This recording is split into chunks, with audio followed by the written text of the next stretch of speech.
તો આજે આપણે બનાવીશું ચાનો મસાલો। તો નોર્મલી ઘરે તમે ચા તો બનાવતા જ હશો, પણ મારી એ રીતે તમે મસાલો બનાવી અને ચા બનાવશો તો બહાર જેવી તમારી એકદમ જોરદાર ચા બનીને તૈયાર થશે। અને આ મસાલો તમે ઘરે બનાવી અને 12 મહિના સુધી સ્ટોર કરી શકો છો।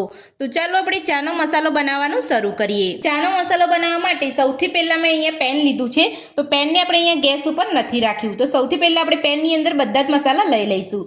તો સૌથી પહેલા ચાની જાન એટલે કે ઇલાયચી લઈશું। તો મેં અહીંયા 10 ગ્રામ જેટલી ઇલાયચી લીધી છે। સાથે જ આપણે અહીંયા થોડા મરી લઈશું। મેં અહીંયા 5 ગ્રામ જેટલા મરી લીધા છે। સાથે જ 5 થી 7 ગ્રામ જેટલા લવિંગ લઈશું। તેટલા જ પ્રમાણમાં આપણે અહીંયા તજના ટુકડા લઈશું।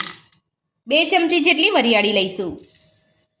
જો તમે અહીંયા કોઈ મસાલા ઓછા પસંદ કરતા હોય તો તમે અહીંયા ઓછા પણ લઈ શકો છો। તો વરિયાળી લીધા પછી આપણે અહીંયા 4 મોટી ઇલાયચી લઈશું, જેને એલચા પણ કહેવામાં આવે છે। તો આપણે અહીંયા ઇલાયચી આખી નથી લેવાની, અંદરના દાણા કાઢીને જ લેવાની છે। તો હવે આપણે તેના દાણા કાઢીને અંદર એડ કરી દઈશું।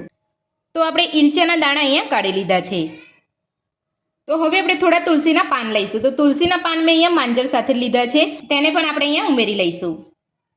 તો બધા જ ચાના મસાલા આપણે અહીંયા લઈ લીધા છે। તો હવે આપણે તેને થોડા શેકી લઈશું। તો આપણે અહીંયા વધારે પડતા નથી શેકવાના, ફક્ત અહીંયા 2 થી 3 મિનિટ માટે શેકવાના છે। તો મસાલાને આપણે અહીંયા એટલા માટે શેકવાના છે કે તેની અંદર રહેલો ભેજનો ભાગ હોય બધો સરસ રીતે બળી જાય અને તમે આ મસાલાને 1 વર્ષ સુધી સ્ટોર કરી શકો। હવે આપણે મસાલાને 2 થી 3 મિનિટ માટે શેકી લઈશું।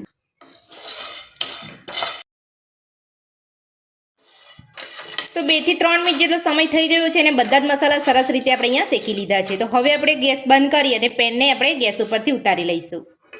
હવે આપણે મસાલાની અંદર 4 ચમચી આપણે સૂંઠ પાવડર ઉમેરીશું।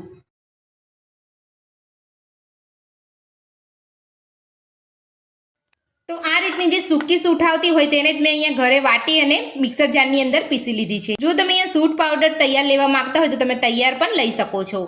તો હવે આપણે બધું સરસ મિક્સ કરી લઈશું। તો આપણું પેન ગરમ છે એટલે આપણો સૂંઠ પાવડર પણ અહીંયા સરસ રીતે ગરમ થઈ જશે। તો તેની અંદર અહીંયા ભેજવાળો ભાગ હશે તે પણ નીકળી જશે। તો હવે આપણે મસાલાને થોડા ઠંડા થવા દઈશું। મસાલો આપણો અહીંયા ઠંડો થઈ ગયો છે। તો હવે આપણે મિક્સર જારની અંદર લઈ અને પીસી લઈશું। તો બધો જ મસાલો આપણે અહીંયા પીસી લીધો છે। તો હવે આપણે ચેક કરી લઈશું। તો તમે જોઈ શકો છો એકદમ સરસ આપણો મસાલો અહીંયા પીસાઈને તૈયાર થયો છે। તો આ રીતે તમારે અહીંયા મસાલો પીસી લેવાનો।